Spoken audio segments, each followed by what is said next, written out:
এমন একটা খেয়ানত আর বিশ্বাসঘাতকতা আর বেঈমানির সময় আসবে যখন মানুষ জনগণের ধন সম্পদকে লুটপাট করে নেবে, কোনো পরোয়া করবেন না। এক হচ্ছে একজনের টাকা পয়সা বেঈমানি করা, একজনের জুলুম অত্যাচার হলো, তাই না? আর একটা হচ্ছে জনগণের ধন সম্পদকে লুটপাট করে না অতসুপাত করা। কোনটা বেশি অপরাধ? একজনের করলেন তো একজন আপনার বিরুদ্ধে বাদী হয়ে কিয়ামতের দিন আল্লাহর কাছে দরখাস্ত করবে যে আল্লাহ, এ আকালা মালি হাদা, এই লোকটি আমার ধন সম্পদ ভক্ষণ করেছে, তুমি বিচার করো।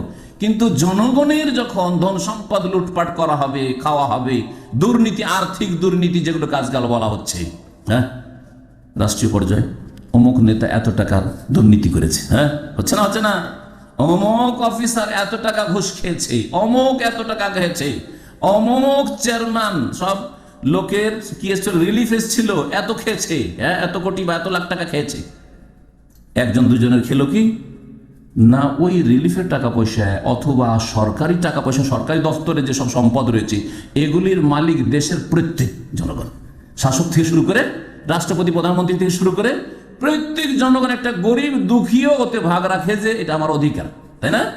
তাহলে কিয়ামতের দিন দেশের 17 কোটি, 18 কোটি, 20 কোটি অথবা কোনো দেশে 50 কোটি লোক আছে, তারা যে আল্লাহর সামনে অভিযোগ করে, আল্লাহ এরা লুটপাট করে খেয়েছিল আর দেশ গরিব থেকে গরিব হতে চলেছে, দেশে কাজকর্ম পাওয়া যায় না, রুজি রোজগারের ব্যবস্থা হয় না, কর্মসংস্থান নেই, আর এরা লুটে পুটে খেয়েছে, গরিবরা আরো গরিব পথের ফকির হয়েছে, রিক্সা চালক আর গরিব যারা দুঃখী তারা আরো গরিব দুঃখী হচ্ছে, আর যারা বড় লোক তারা টাকার ওপর ঘুমাচ্ছে, টাকা কোথায় রাখবে, দেশে রাখতে পারে না, বিদেশে কাফেরদের দেশে সুইস ব্যাংকে আর কোথায় কোথায় রেখে আসছে, ওই কাফেরদের হকে লাগছে, ওরাই খেয়ে যাচ্ছে। কখন মরে গেল কেউ খবর রাখে না যে কোন দেশে কত টাকা রেখেছে। কিয়ামতের হচ্ছে লক্ষণ। এটা বিভিন্ন ক্ষেত্রে, এক তো হচ্ছে সরকারি ধন সম্পদ, দ্বিতীয় হচ্ছে সাদকা জাকাতের টাকা, বাইতুল মালের টাকা, আমার দেশে ওই যে কোরবানির চামড়ার টাকা, তারপরে ফিতরার টাকা যাদেরকে বন্টন করতে দেওয়া হয়, খেয়ানত করে খায় অধিকাংশই, কিছু দান খেয়ানত করলো আর বাকিটা রেখে দিল। তাহলে গোটা গ্রামবাসীর হক নষ্ট করলো না, করলো না? আর দেশের এলাকার সমস্ত গরিবদের হক নষ্ট করলো। গ্রামবাসীর টাকা ওকে আমানত দিয়েছিল, সুতরাং গ্রামবাসী যারা দিয়েছে এটা বিতরণ করার জন্য তারা কিয়ামতে ওর বিরুদ্ধে বিচার চাইবে, সেদিন নেকি দিয়ে পরিশোধ করতে হবে, গোটা গ্রামবাসীর গুনহার বোঝা নিয়ে জাহান্নামে যেতে হবে। আর এলাকার যে সব গরিবরা ছিল ওই গরিবদের হক নষ্ট করা হয়েছে, ওই টাকাটা ঠিকভাবে আমানতের সাথে বিতরণ হলে এক একটা গরিব 50 টাকা 100 টাকা করে পেত, হ্যাঁ, কিন্তু সেখানে 5 টাকা 10 টাকা 20 টাকা বা 1000 টাকা করে পেত, একটা বড় ধরনের সমস্যার সমাধান হয়তো না, ওই 50 50 100 টাকা করে দিয়ে গরিবগুলোকে বিদায় করে দিল। এরা কিয়ামতের দিনে এইরকম জালেম খেয়ানতকারীদের বিরুদ্ধে আল্লাহর সামনে দরখাস্ত করবে এবং তার বিচার হবে। এইরকমই জনগণের ধন সম্পদ লুটপাট করা।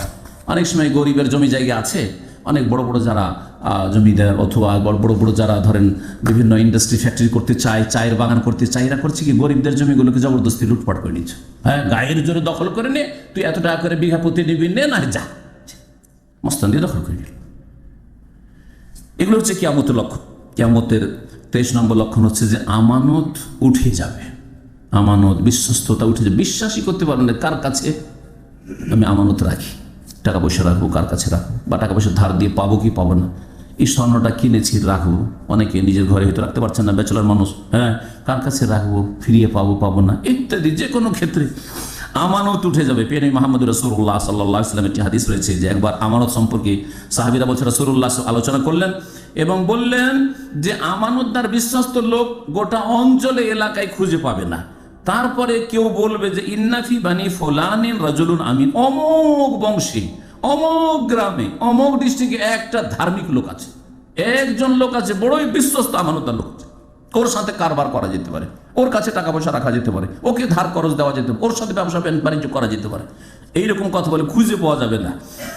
আর তারপরে ওই যেই লোকটিকে বিশ্বস্ত বলে গোটা অঞ্চল এলাকায় ডিস্ট্রিক্টে মনে করা হচ্ছিল, দেখে এত সুন্দর মানে টিপটপ লোক, হ্যাঁ, স্মার্ট, বল মা আজলাদাহু ওয়া মা আজরাফাহু, কত জ্ঞানী বুদ্ধিমান মনে হচ্ছে আর কত স্মার্ট, অথচ আমা ফি কলবিহি হাব্বাতুম মিন খারদালিন মিন ঈমান, শেষখানে দেখা গেল যে যাকে ইমানদার আর বিশ্বস্ত মনে করছিলাম তার ভিতরে কলবের হৃদয়ে সরিষা পরিমাণ ইমান নেই, ও এক বেমান।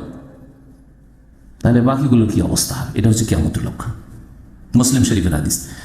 24 নম্বর লক্ষণ হচ্ছে যে কিয়ামতের পূর্বে মানুষের জন্য দিনের ফরজ ওয়াজিবগুলি আদায় করা বড়ই ভারী লাগবে।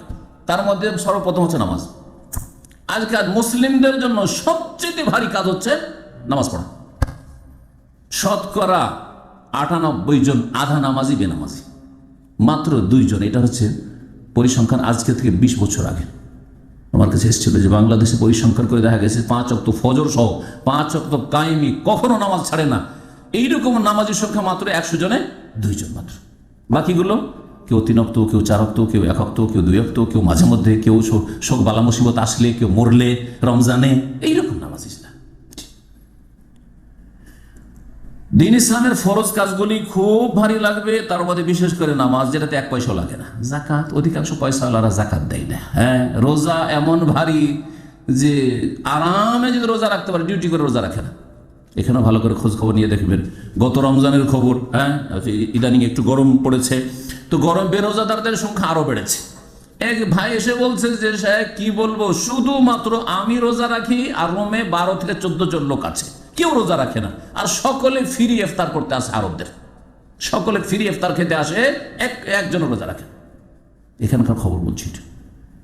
তো দিন ইসলামের ফরজগুলি যদি এত ভারী হয়ে যায়, তাহলে সুন্নত আর কি আদায় করবে, মুস্তাহাব আর কি করে করবে, আর গুনাহ থেকে কি করে বাঁচবে, আর লোভকে কেমন করে সামলাবে, আর সুদ ঘুষ আর বেঈমানি আত্মসাৎ চুরি আর ডাকাতি থেকে ছিনতাই করা থেকে কি করে বাঁচবে, কোন পাপ থেকে বাঁচবে? তার নবী করিম সাল্লাল্লাহু আলাইহি ওয়াসাল্লাম হাদিস বাইহাকিতে, ইউশিকায়াতি আলা নাসি জামান, এমন একটা সময় আসবে যেই সময় লা ইয়াবকা মিনাল ইসলামে ইল্লা ইসমুহু, ইসলামের নামটাই শুধু থেকে যাবে। কি আপনি ভাই মুসলিম, নামাজ পড়েন? নামাজ পড়ি না।